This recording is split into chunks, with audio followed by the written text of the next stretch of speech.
On a beaucoup parlé de Superput au Québec. Les Américains ont Superman, nous autres, au Québec, on a Superput.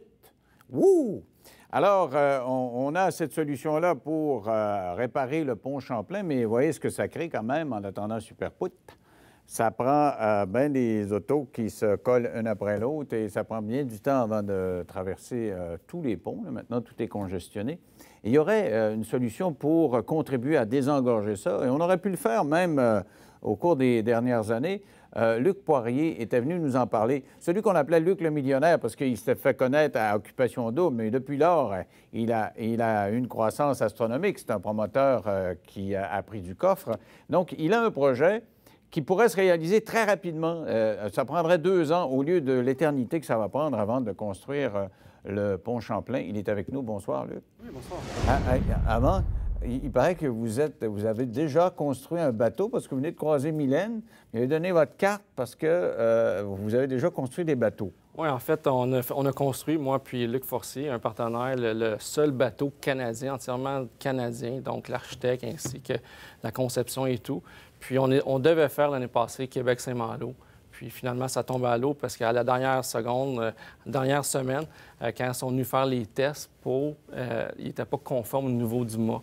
Donc, à cause de ça, vu que c'est des pièces toutes faites sur mesure, on n'avait pas le temps de régler le problème. Non, mais pour la prochaine fois, ça pourrait C'est une fois aux 4 ans, donc probablement dans 3 ans. Et donc, un bateau pour Mylène, peut-être? Oui, bien, c'est ça. Parce qu'elle envisage de partir à la voile. Bien, c'est ça qu'on a jasé. Hey! Puis, pourquoi pas? C'est exactement la classe qu'elle aime. Donc, c'est la grandeur qu'elle veut, qu'elle cherche. Donc, ça serait peut-être une aventure avec Mylène. Écoute, une émission qui aurait peut-être servi à Mylène pour la propulser vers d'autres cieux. Donc, en attendant, on va parler de tunnels.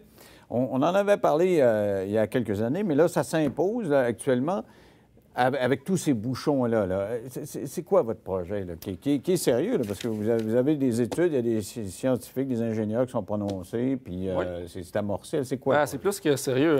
J'ai dépensé plus des centaines de milliers de dollars. Le MTQ a vérifié si c'était possible et faisable. Et effectivement, selon leurs normes, autant au niveau des pentes ascendantes, descendantes, des rayons de courbure, etc., tout est selon leurs normes. Donc, ça serait facile de le commencer rapidement parce que c'est selon les normes.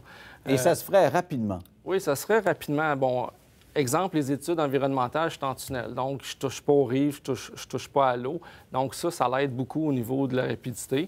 Ça se fait en 1 an et demi, 2 ans. Vu que je suis en privé, je peux augmenter les équipes. Donc, je peux faire 3 équipes de 8 heures plutôt qu'au public. Bon, exemple, le pont Champlain, ça va aller en appel d'offres. Celui qui va remporter l'appel d'offres, c'est le moins cher. Lui, il va avoir 1 équipe par jour, probablement, et non 2 ou 3 équipes. Mais c'est pas pour remplacer le pont Champlain, c'est comme un ajout pour soulager la circulation en général à Montréal que vous aviez proposé il y a 2 ans. Là, oui, puis même quand le pont Champlain va être construit, il va y avoir entre 25 et 30 d'automobilistes de plus sur les routes selon le MTQ. Donc, même une fois construit, il n'y aura pas plus de voies pour les automobilistes et les camions. Alors, vous dites on en a besoin, d'autant plus que c'est fermé, on en a besoin à court terme, mais aussi on en aura besoin à moyen terme. Et à long terme. Alors, expliquez-moi le projet qu'on voit là. Il descendrait où, votre tunnel? Là, on voit ça. Là. Bien, on part de la 132 au niveau du parc de la voie maritime qui est au niveau de Saint-Lambert. De la 132, on rentre immédiatement en tunnel, donc on est en dessous du parc. Et en dessous du parc... En dessous de la 132, là. Oui, c'est ça. Donc, on rentre en dessous du parc pour tourner, pour pouvoir aller chercher assez de clairance pour passer en dessous de la 132 et aussi la clairance de la voie maritime. Quand on sort à Notre-Dame, l'île Notre-Dame, juste avant le pont de la Concorde. Donc, on a à peu près 100 mètres à faire sur l'île Notre-Dame et on sort directement sur c'est juste pour traverser la voie maritime du Saint-Laurent. Exactement. On tombe sur l'île et là, on prend le pont de la Concorde. Est-ce qu'il est adéquat, le pont de la Concorde? Oui, puis il est très large aussi. Là. Il est 5 à 6 voies de large, puis il est très solide. Et on aboutit où? Est-ce que ça va faire un bouchon au bout de cette Non, c'est avenue Pierre-Dupuis, puis on arrive à l'autoroute Bonaventure, puis Université. Donc, en fait, nous, on croit que c'est un déplacement de personnes. Du jour au lendemain, j'invente pas 25 000 personnes de nouveaux autos qui vont prendre le pont. En fait, c'est un déplacement de personnes. Donc ça va soulager la pression sur les autres ponts. Bien, selon nos études, aussitôt qu'il serait prêt, il n'y aurait plus de trafic le matin et le soir parce que c'est 6 d'automobilistes qu'il y a de trop sur le matin et le soir. Ça représente 25 000 voitures. Donc, 25 000 voitures, c'est ça qu'on enlève des autres ponts. Donc, automatiquement, il n'y aurait plus de trafic pendant Combien d'années, on ne sait pas, parce que le parc automobile augmente à chaque année, comme je vous disais. Combien? Combien Ça coûte? Environ 400 millions de dollars, financés entièrement par le privé, donc moi et des partenaires. Donc, le gouvernement ne met pas une scène. Donc, il y a des péages. Oui, il y a des péages qui est comparable au pont de la 25, donc 2 le passage environ. On pense à peu près 25 à 30 000 voitures par jour. Donc, c'est à peu près ça. Et vous feriez de l'argent avec ça, avec 25-30 000 voyages? À long terme, oui. À 2 oui, on fait de l'argent. À long terme, mais ça va continuer à être congestionné partout. Parce que vous avez présenté ça il y a un an et demi, qu'est-ce que les élus ont dit de ça, que quand vous arrivez avec ces solutions-là, ils disent c'est un peu le tonne de nuage ou ils prennent ça au sérieux? Au début, oui, mais quand ils ont vu le sérieux de la chose, parce que j'ai des plans, ça m'a coûté, comme je vous dis, beaucoup d'argent. Fait que les plans sont faits à la base et tout. Puis quand le ministère de la MTQ a vraiment vérifié à l'interne, qu'est-ce qu'on me dit, parce que j'ai eu plusieurs rencontres avec la MTQ, qu'est-ce qu'ils me disent, c'est que j'ai trouvé la solution miracle pour tout désengorger.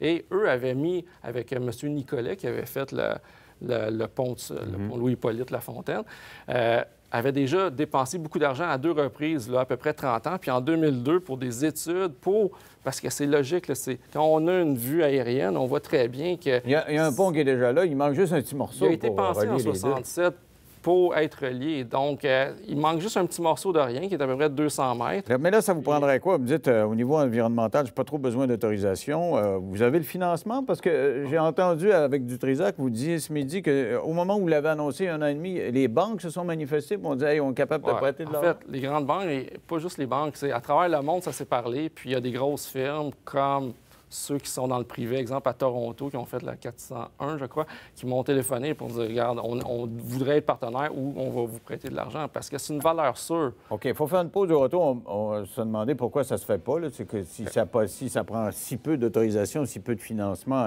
public, dans 3 minutes après la pause.